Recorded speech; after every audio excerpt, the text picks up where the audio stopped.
Can you guys see everything okay? Yeah. Yes, you can see it. Yeah, we can see it. Awesome. Okay, so this is your guys' first exam review, and for you of you that don't know me yet, I'm Natalie Whiting. I'm in S2 and I will be graduating in December. Okay, so content on this exam, we're going to have professionalism in nursing, the nursing process, critical thinking, general survey, vital signs, medical terminology and abbreviations, infection control, pain, and some math. Don't panic about the math. For any of you that are coming on just now, if you guys could keep yourself muted just so like there isn't random background noise, that would be great. Okay, so for the nursing process, you have assessment, diagnosis, planning, implementation, and evaluation. So looking at assessment, we're going to have objective and subjective data that we're going to gather from our patients. With a diagnosis, we're going to always use NANDA approved nursing diagnoses. Now there's actual nursing diagnoses, which are 3 parts, and then there's at-risk diagnoses, which are 2 parts. That'll come more in time the more you start doing care plans and all of that. If you ever feel like you're struggling with nursing diagnoses, feel free to reach out. But once you got the hang of them, you kind of have the hang of them. Okay, so for planning, we have care plans. So that's like the main component of planning, is that we're doing care plans in the hospital or whatever setting that you're in. During this phase, you want to use critical thinking. You want to ask, are interventions appropriate for the plan? And then if they are, then you can lead right into implementation. And that's where you're basically putting whatever you've come up with in your plan into action. And last, we have evaluation. And with evaluation, we want to ask, were the outcomes met? We want to document if the goals were achieved. And we also want to always self-reflect on any possible errors that could have been made. If we didn't come to the conclusion that we needed to, or we didn't reach the goal that we had in mind for this patient, we're going to wash, rinse, repeat the whole process. So just understand which, for ADPIE, understand which step comes after each one. So which one progresses into each one. And again, be very careful when you're reading these questions because they can be tricky. I know that I think I saw a question pop up in the chat, but just so you know, it kind of like when I'm in this recording mode, it pops up for a second and then I can't see it. So let's try to save questions until the end. If you have something specific that you really want answered right now, just go ahead and unmic yourself. Okay. So critical or clinical reasoning versus judgment versus thinking. For critical thinking, you're analyzing and assessing while thinking with a view to improve. And don't get all this down. Don't worry about like jotting every word for word down. Write little notes.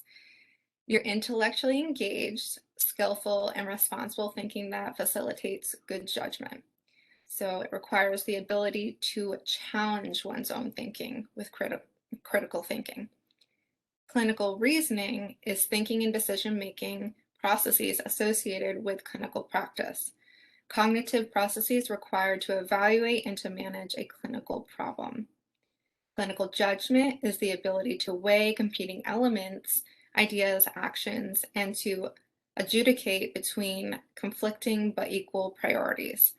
So you want to have emphasis on higher level awareness, discrimination, and evaluation in the face of complexity of professional practices.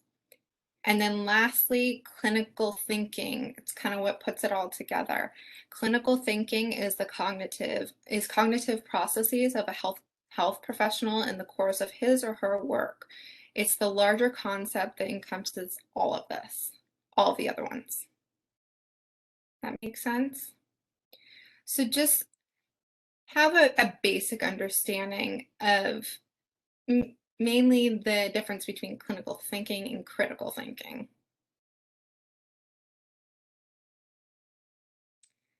Okay, so the RN scope of practice.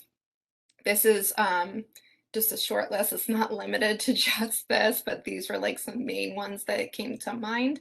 And that's why this person looks like this in the photo, because the RN scope of practice is a lot and it's stressful. But what I have here are some of the main components. You have assessing, so a nursing process, you have care planning, you have documenting and charting. A lot of it is documenting and charting. You have administration of medications, you have patient and family education, you have communicating with the entire healthcare team, including physicians, of course. And then you do have delegation because it is stressful and you cannot, divide yourself into 5 million pieces and be everywhere at once. So an RN can delegate certain tasks, such as vitals, to nursing assisted personnel or CNAs and LPNs. However, it is ultimately the RN's responsibility to review and interpret patient information.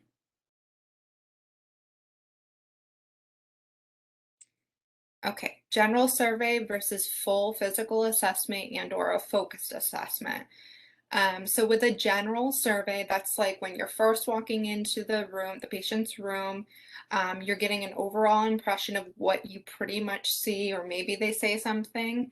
Um, and this is very obvious. It's what you see physically, it's maybe what you see emotionally with them, and it's mostly objective. For physical assessment and or focused assessments, those are going to be objective plus subjective data. You're going to do review of all systems, or if you're in acute care setting such as the ED, you're going to do just a focused assessment where you're just focusing on one thing. Someone comes in, they're having abdominal pain.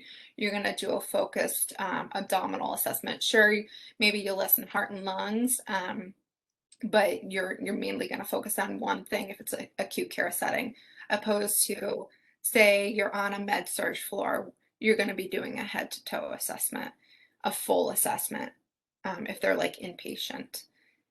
Okay, so some terms: objective data, that's what we can see or observe, right?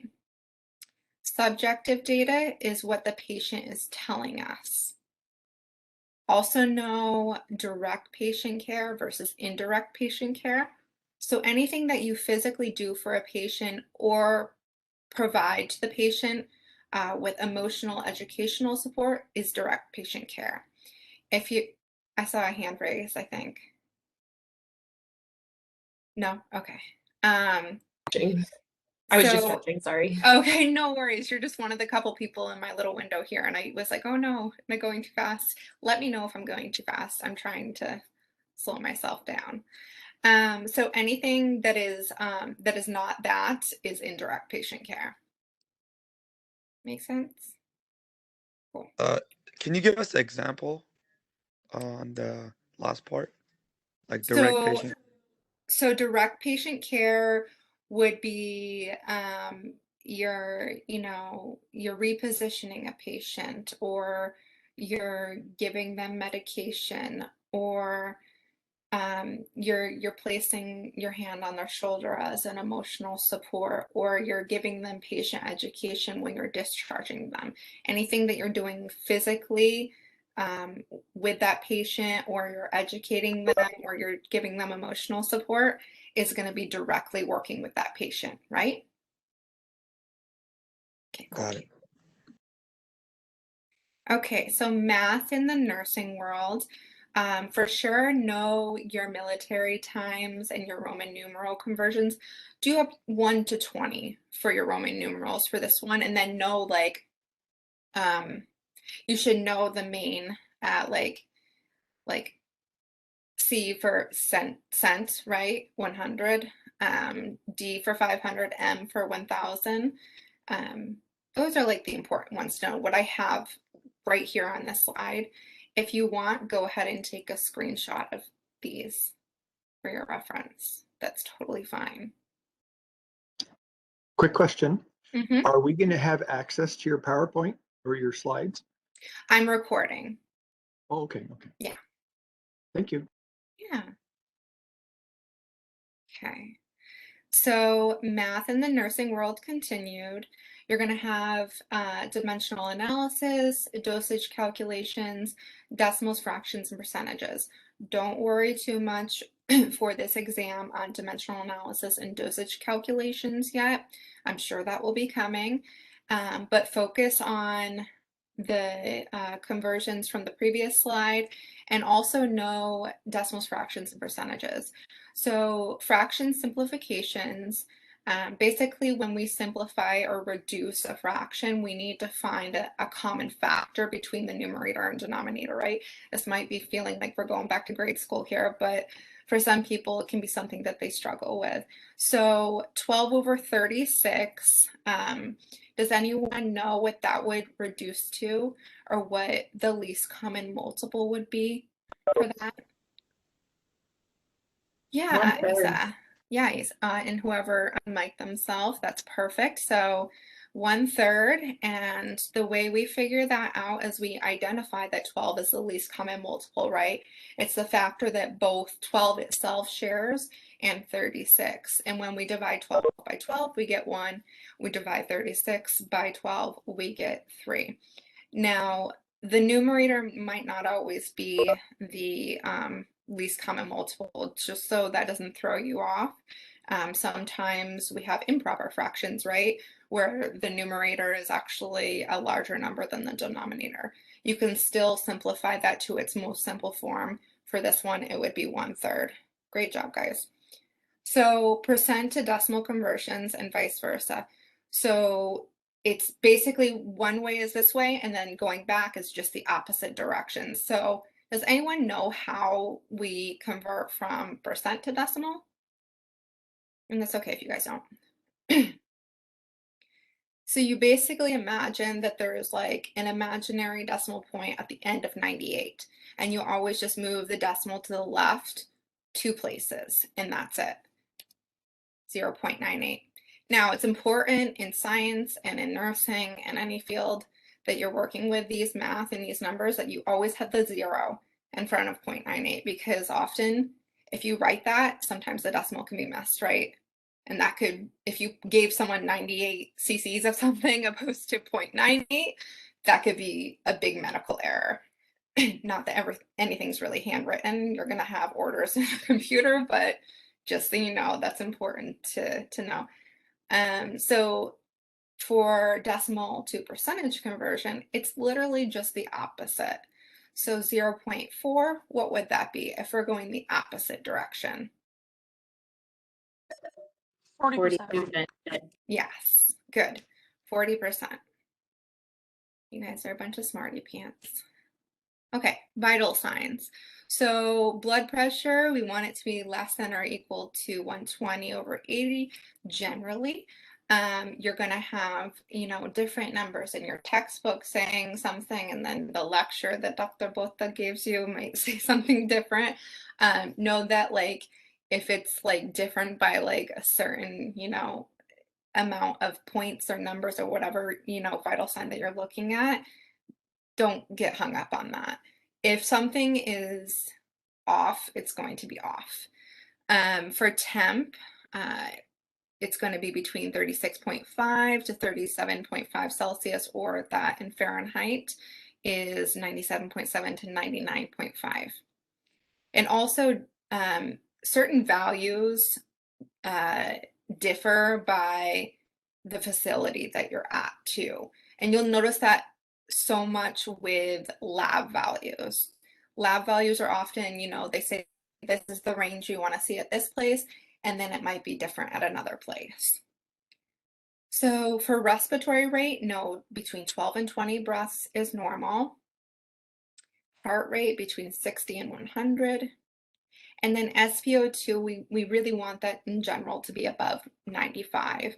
Now, don't panic if, that wafts because based on like the way the positioning of the pulse ox is on the finger, sometimes that can waft to different percentages. And don't panic and freak out if it drops to 92 all of a sudden.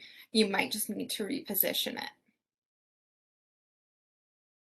Okay, and this I added in here because this is a great chart for blood pressures. You guys can go ahead and take a screenshot of this as a reference for studying. Know your normals, excuse me. Know that stage 1 and stage 2 hypertension can be normal for some people. It can be their baseline. So it is important that you determine if you do get a high reading, you can just ask them, is this your normal baseline? Now, if we're seeing a systolic above 180 or a diastolic above 120, that's hypertensive crisis. Now, I've been told that hypertensive crisis is not actually diagnosed and said unless the patient has presenting symptoms as well. But it is our job to educate patients that if they are getting a reading like this at home, they need to consult a doctor, and they need to go in for care immediately, because hypertensive crisis is very dangerous. Any questions? Okay, so blood pressure readings continued. So cuff size needs to be appropriate to the patient. We have a few different sizes of cuff size. We have small adult or pediatric. We have a standard adult. We have large adult. And then we have a thigh size, which is like an extra large too. So to determine which size you're going to use for the patient, it needs to be approximately 80% of the circumference of the arm, and that's what the bladder length should look like. For orthostatic readings, do you guys know what we do? So we're gonna take blood pressure readings in the supine, which is laying down, sitting, and standing positions, and we're going to allow 3 to 5 minutes between each reading. If the patient has a high reading at first, I already kind of mentioned this on the previous slide, determine what their baseline is. You may ask the patient if this reading is typical for them. If you don't have like a history on them or like anything in their chart, if they're, coming in for emergent care or something, and this isn't their normal clinical setting, their hospital or anything, you don't have any records on them, you can ask them saying, if it's like 136 over 88, you can ask them, is this a normal reading for you? And it might be, and then just that'll be the new baseline for the patient.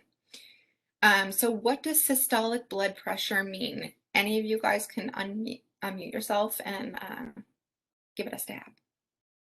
When the heart is at maximum pressure. Yeah, so it's when the heart is contracting, right? And it's the top number of the blood pressure reading, and it's what is being exerted on the arterial walls, right? How about diastolic? The opposite. Yeah, it's the opposite, exactly. So it's when the heart is relaxing. What is the pressure that is exerted on the arterial walls? Yeah, good job. And that's the bottom number. Okay, so vital signs continued. So know the highs and lows of each of these components here, so cardiovascular and respiratory in particular, but also do a once over of all your prefixes and know those. So cardiovascular, if they're bradycardic, they have a slow heart rate. If they have tachycardia, fast heart rate. For respiratory, if they have bradyapnea, their breathing is too slow. If they have tachypnea, their breathing is too fast. Know what stroke volume is. Know that it reflects the force and strength of a pulse. Know that the pulse is best obtained from the radial. So you guys will learn that with your two-step blood pressure readings this week if you haven't already started practicing. So the brachial is really hard to palpate. So getting the pulse is best obtained from the radial. Okay, so vital sign changes happen with circadian rhythm. So depending on the time of day, maybe your blood pressure goes up as the day goes on, because yeah, who doesn't, probably with stress and everything else, especially when you're in nursing school. And then also we see changes with resting, and then to movement, and then to physical activity. We can see changes in the heart rate and the blood pressure with that.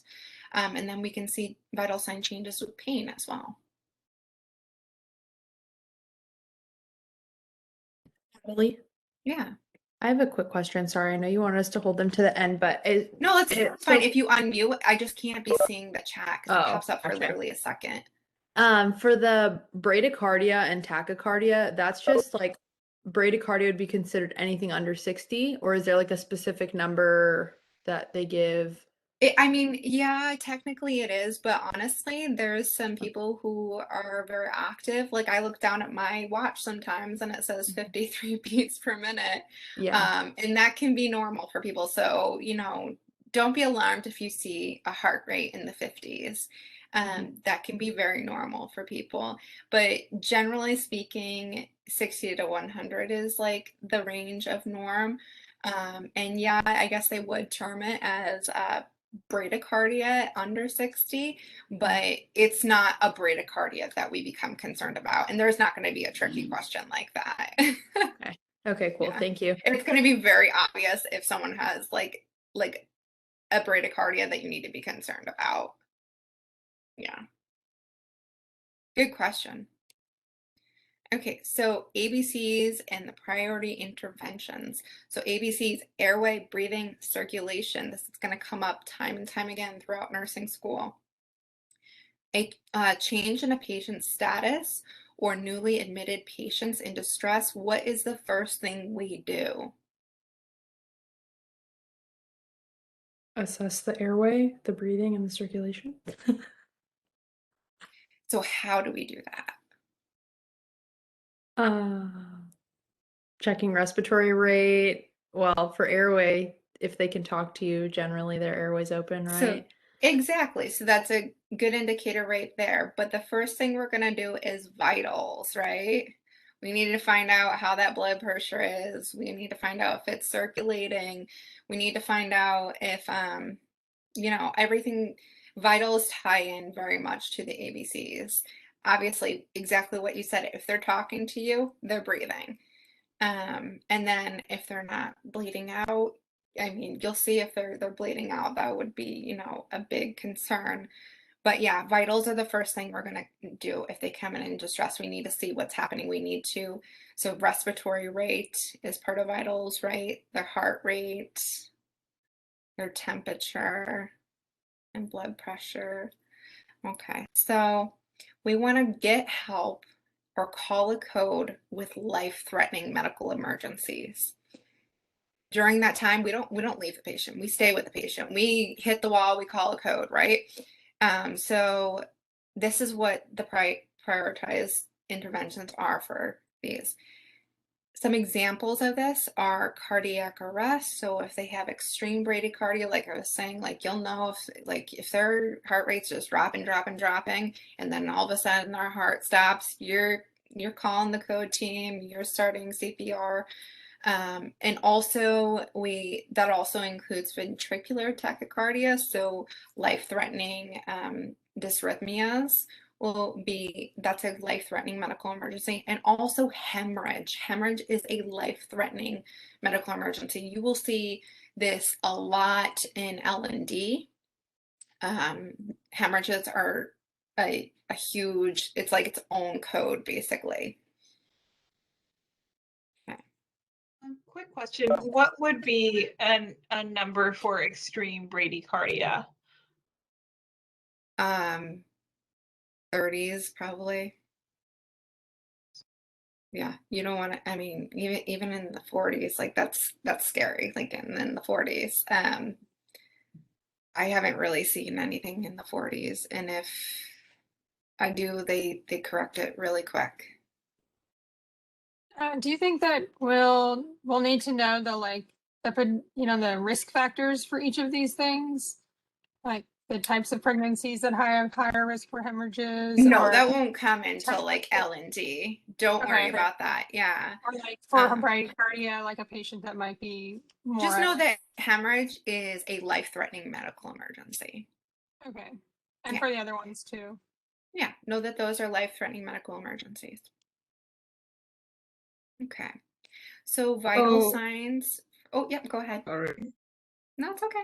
So, for the Brady, Oh, you're cutting out. we these, I'm cutting out. Can you hear me?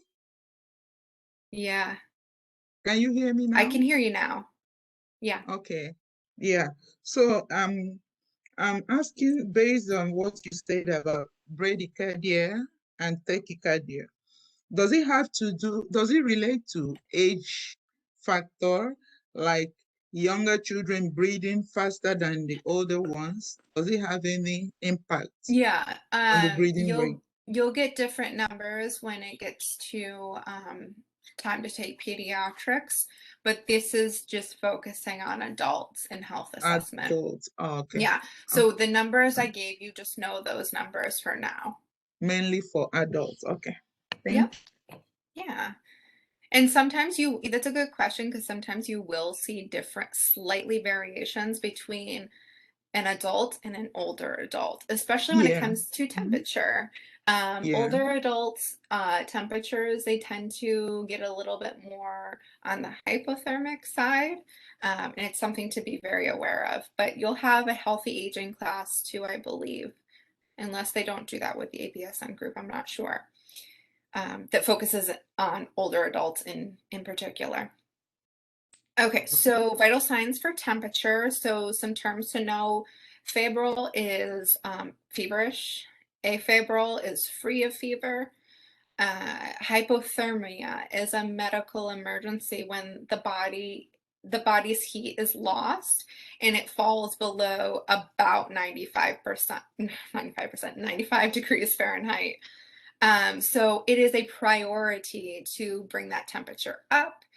You're going to wrap a patient with a warm blanket. That's the thing to do.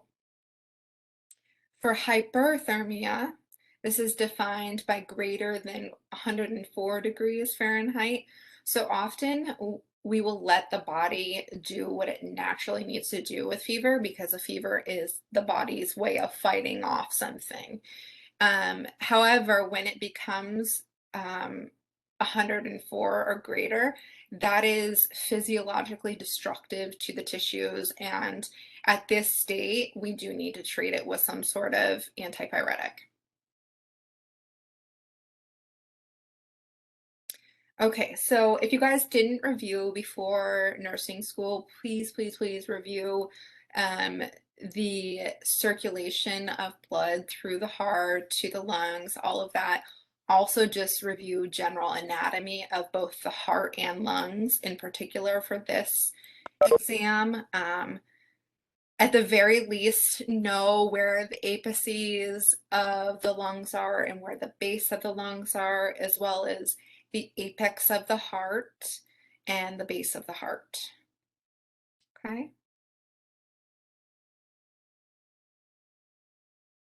Okay, so pain. So Dr. Bota seems like she's focusing more on the PQRST model with you guys. So I have an image here of PQRST-U, which U is just understanding. Usually we figure out if the patient has some sort of understanding or what they think may be happening with the pain. But know that P stands for provocative, Q, quality of the pain, R, region or radiation, is it moving anywhere? C, severity is, we determine this on a 0 to 10 scale, so 0 being no pain at all, 10 being the worst imaginable pain, right? And then T for timing. So when did it begin? Has it been intermittent? Has it come and gone? That all falls under time for that model. Now there's different models. I was taught more so with the loud carts model, which was formerly old carts. And that's often what you'll see like with your badge on the opposite side of your badge, or something that the hospital may hand you as a card to add to your badge. And loud carts is L, location, O, onset, U, understanding, D, duration, C is usually characteristics, A is aggravating or alleviating factors, R is radiating, T is if they've taken anything, so treatments, like any ibuprofen, anything like that, and then S is for severity. You don't need to get that one down. She seems to be focusing on the PQRST model, but just a little background on the other mnemonics, basically, and the other assessments. There's also Socrates or Socrates, however you want to say it. And then for patients who are pediatric patients or patients that are not English speaking, and or that you just having a hard time understanding, you'll have them point to one of the faces with the Wong-Baker faces pain rating scale. But that one is actually like not the best determination of pain, because everyone has different perceptions of pain, and without getting a little bit more information, it's not super reliable on how we can go about treating pain. Okay, so infection and inflammatory processes. So some types of infection, we have community acquired, nosocomial or hospital acquired. I'm not going to go into detail with these because you guys should know them for the most part. If you feel like you've never heard them, please speak up. Exogenous, which is microorganisms acquired externally from the body, so external. And these include organisms such as C. difficile and Salmonella. There's a bunch more, but those ones are good to know. So we also have endogenous infections, which would be an uncontrolled amplification of microorganisms that are typically found in our normal flora. So, for example, this could be, we have E. coli, a certain type of E. coli in our gut, right? And if that gets out of control, that could make us have an infection or get sick. And also staphylococcus are one that are endogenous. There's a bunch more. PADI, or catheter-associated urinary tract infections, are big ones in the hospital. So indwelling catheters should be avoided unless they are absolutely necessary. They're a big risk for infection. And if we do have to insert an indwelling catheter, we try to not have it stay indwelling for a long period of time. I think they say like they try to have it out within 24 hours unless there's like some major reason why they have to have an indwelling catheter. When you do insert a Foley catheter or an indwelling catheter, you must always use aseptic technique and be very, very careful with that. So indication of an inflammatory process. So the signs we're going to see within an inflammatory process, there's 4 parts.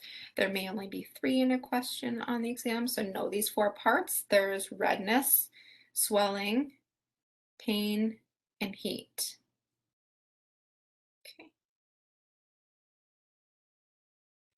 So preventing transmission of infectious diseases or organisms. So some terms here, a reservoir.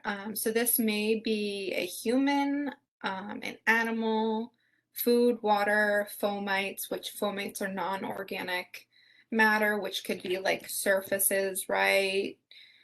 Anything really that's non-living. And they basically, it's the organisms harbor themselves and they're able to survive without eliciting a response. If it is a living person or animal, we're not seeing signs of the disease in them. They're kind of almost just being a carrier of it. So a reservoir, an example of this is like MRSA in the nose, right? I don't know if you guys have ever heard that, but that's a thing. Being a carrier of MRSA is a thing. If you guys are into Grey's Anatomy like I am, there was I forget what season it was. It was a while ago, but Dr. Miranda Bailey ended up finding out that she was a MRSA carrier, and like she was freaking out and didn't want to like touch patients and just felt so guilty and awful and had some psychological issues with it after that.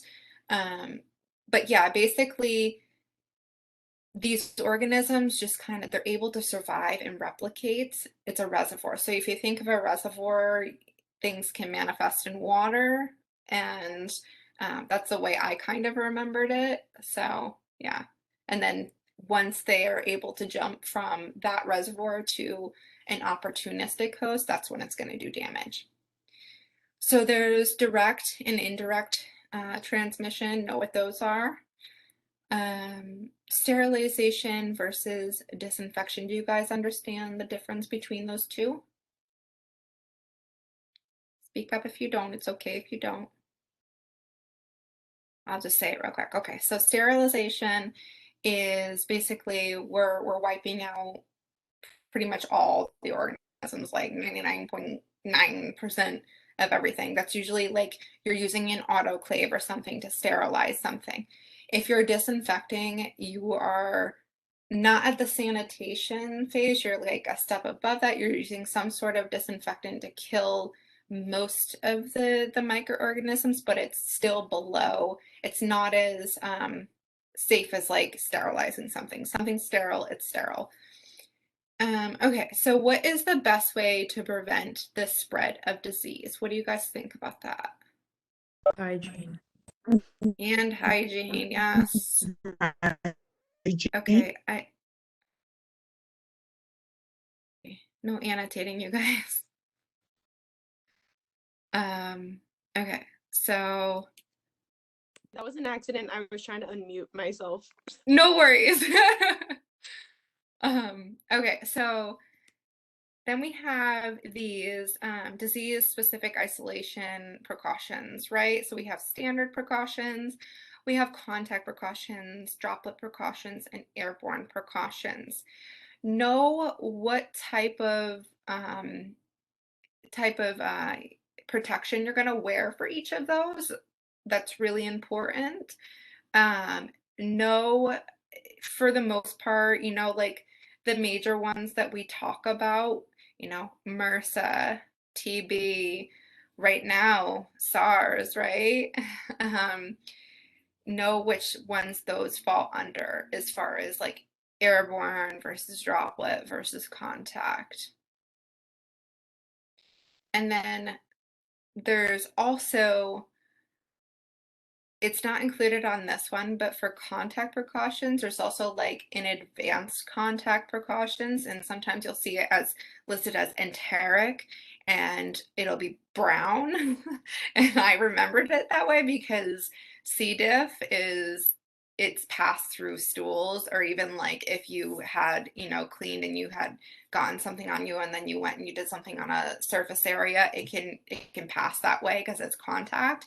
But that's like an advanced contact that C. diff would fall under, or enteric.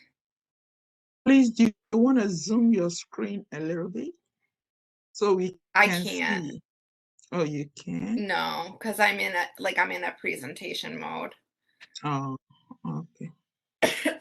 But feel free if you want to take a screenshot of that, the precautions. Go ahead and take a screenshot of that for your reference, and then you'll be able to blow it up. You hit control print screen, Catchy. Teamwork, guys. Did you get it? Yeah, I got it. Thank you. Okay, great. Okay, so that's it. We got some practice questions now. Okay, so a student nurse is demonstrating the proper procedure for maintaining a sterile field. Which of the following guidelines should be followed? This is a select all that apply question. So we have A, never reach across a sterile field. B, objects below the waist are considered unsterile. C, a dry area is microorganism free. D, a sterile object is sterile if touched by a non-sterile object. E, 1 inch around the edges is considered contaminated. So go ahead and take a moment to think about that. You can throw it up in the chat and then we'll go to the correct answer in just a couple, not even a couple minutes. I'll give you guys like less than a minute.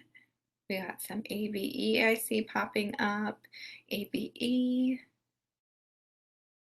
ABE.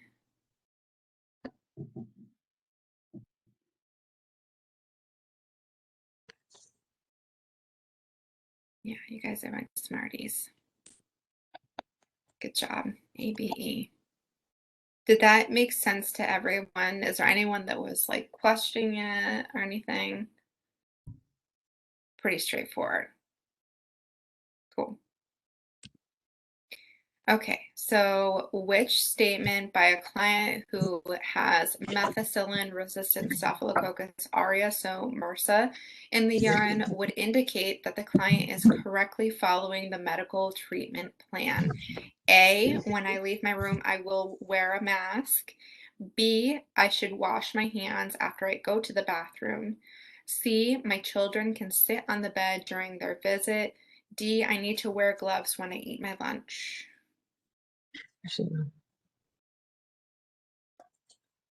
Go ahead and throw up in the chat when you know the answer.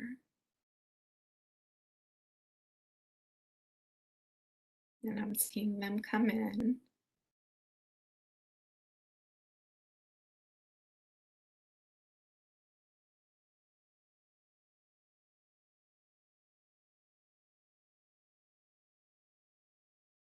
Okay, great job, guys. Yeah, it's B. I should wash my hands after I go to the bathroom. Now, some of you might have like thought maybe A because sometimes they require MRSA patients to wear a mask, but that's if it is respiratory, and it's saying here urine. So it could have been a trick question. Good job, guys. Okay, a nurse stops to assist an Sorry. adult. Yeah. Sorry, just clarification on the last one. Mhm. MRSA is usually under the contact precautions, right? It is, yes. Okay. But it can be that they need to wear a mask if it is respiratory, if it's in the Okay. respiratory tract, right? Because then they can Okay. expectorate it. Okay. I mean, I've seen it like listed different ways in textbooks and whatnot. But yeah, for the most part, it's contact. Okay, so a nurse stops to assist an adult individual involved in a motor vehicle accident. The victim was not wearing a seatbelt and was thrown from the car. Of the following emergency measures, which one should the nurse perform first? So A, assess for signs of injury. B, check the victim's breathing. C, cover the victim with a blanket. D, move the victim to the curb.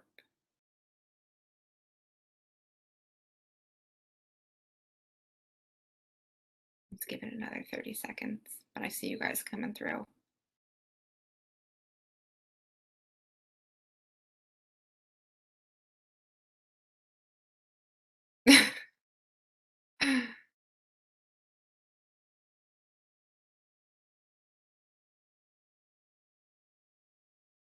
So Royce, it's not a select all that apply. What would be the priority first?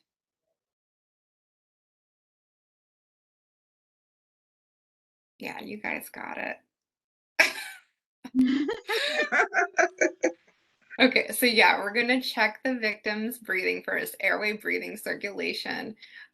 Yes, we are definitely going to assess for signs of injury.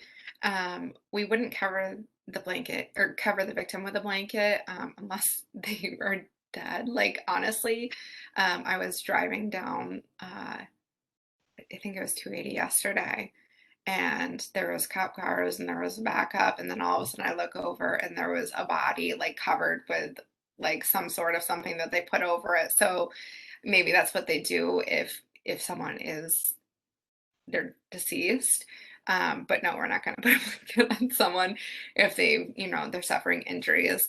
We are going to make sure we check for hemorrhage, right? Like we need to get help right away, no matter what. If they're, been tossed from a car, we do not want to move a victim if they've been tossed from a car. We want to do what we can to keep ourselves safe for sure, but don't move somebody. You could paralyze them. Yes, spinal injury. Okay. Yeah, that part was just a little bit confusing because like I literally just finished my CPR training, and the very first thing they tell you to do is to check on the safety and make sure that, you and the patient the victim are in a safe place to perform CPR. Yeah. I know. But if someone's been literally ejected from a car, like you don't want to move them. You could paralyze them. You want to do what you can to keep yourself safe and keep the scene safe. But yeah. Also, Cynthia, sorry, good test taking strategies to remember that they never said that the patient was still on the street. So I remember in EMT school, they would always be like, don't add to the question, right? So like assume they're in the field, assume you're out of danger. Yes. Yeah. That is a solid point. Don't ever add extra information into a question. Don't go down the rabbit holes of what if. Read the question and there's like my typo there too, sorry. Read the question as it is. Make sure you just read each word and you don't glance any words that are in the question, because you don't want to miss other words too. And I'm saying that for a reason. Take your time, read slowly, read it at least a couple times, okay? But And also then don't add. Yeah. And then to add to this, I remember they said if someone falls or someone has an accident and you arrive at the scene, don't move the body, don't move, because you may cause more injury in case the person has a fracture or something. Moving the person will cause more injury. I remember. Exactly. Yeah. Okay. So as the nurse educator teaches a group of new students about the nursing process, which of the following is the best explanation for its purpose? Excuse me, guys. I have such a tickle. A, it helps to systematically plan and implement care to meet a client's desired outcomes. B, it allows the nurse to follow steps to ensure consistency of care among professionals. C, it provides a language that only nurses can understand that facilitates client safety. Or D, it represents a step-by-step process that anyone can follow regardless of education. So I can see some coming through already. Yeah. And we're looking, when you see best explanation, what's the best explanation of this? That's what I mean by like reading words very carefully, because there could be more than one right answer, right? Yeah, good job, you guys. A, it helps to systematically plan and implement care to meet a client's desired outcomes. No, don't be like that.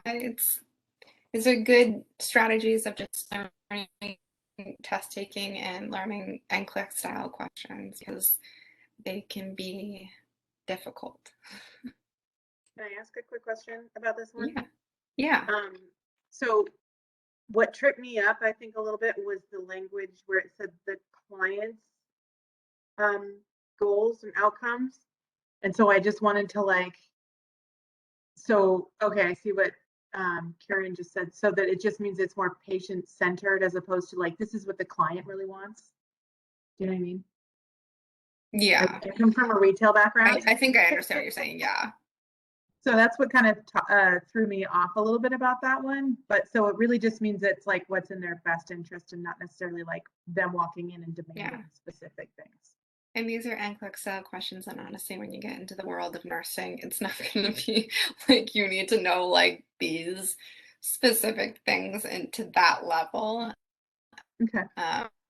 It's just a good way to start, picking apart the NCLEX style questions to prepare you for that. Okay, so I think this might be the last one. So which of the following, oh my gosh, I really messed up on my typing.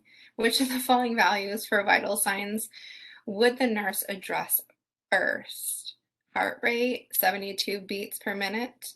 Respiration rate, 28 breaths per minute. Blood pressure, 160/86. Oxygen saturation by pulse ox is 89%.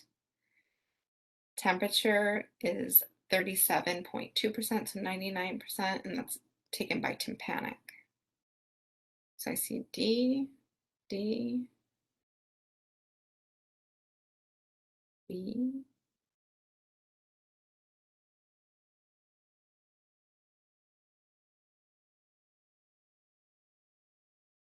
So it's gonna be D because following, yeah, airway, breathing, circulation for sure.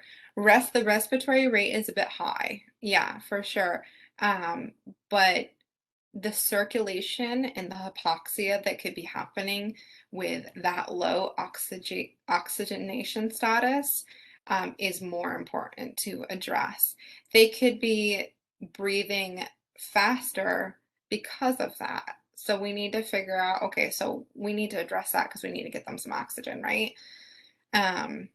But yeah, so the oxygen, that's a tricky one. That's why I threw it in there. So yeah, 89% is not good, which I have seen it at that. And sometimes that happens with med surg patients. And the best thing you can do is just get them to cough and deep breathe, coughing and deep breathing exercises, or doing their, why am I blanking on, incentive spirometer. So yeah, anyone have any questions on that one?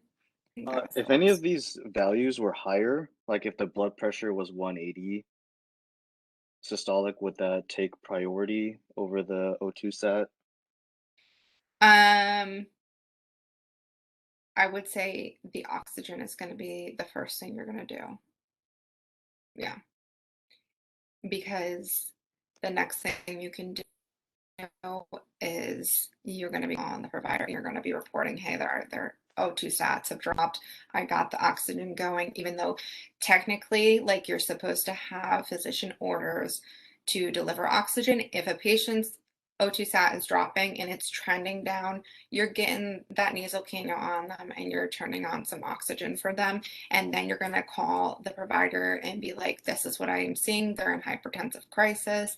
I got some oxygen on them. You're giving them all of the information, right? Because when you call your provider with your SBAR, you need to have every bit of information that you physically could have done.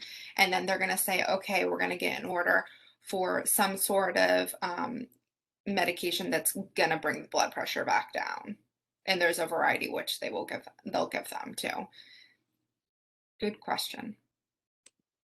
Okay, so that is questions about vital signs tomorrow just as tricky as this one. If so, my anxiety just skyrocketed.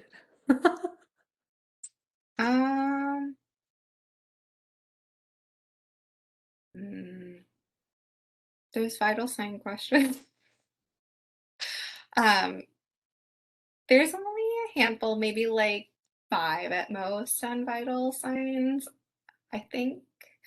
Don't worry, because they're not going to be super tricky. Okay.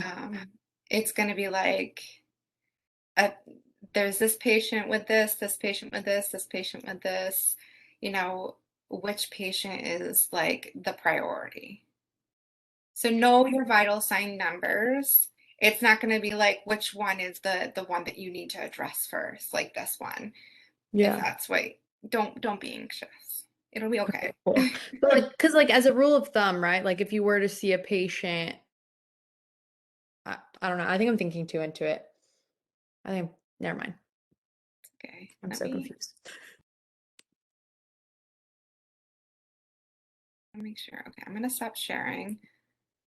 So Okay, I'm gonna end the recording and then we can talk about questions.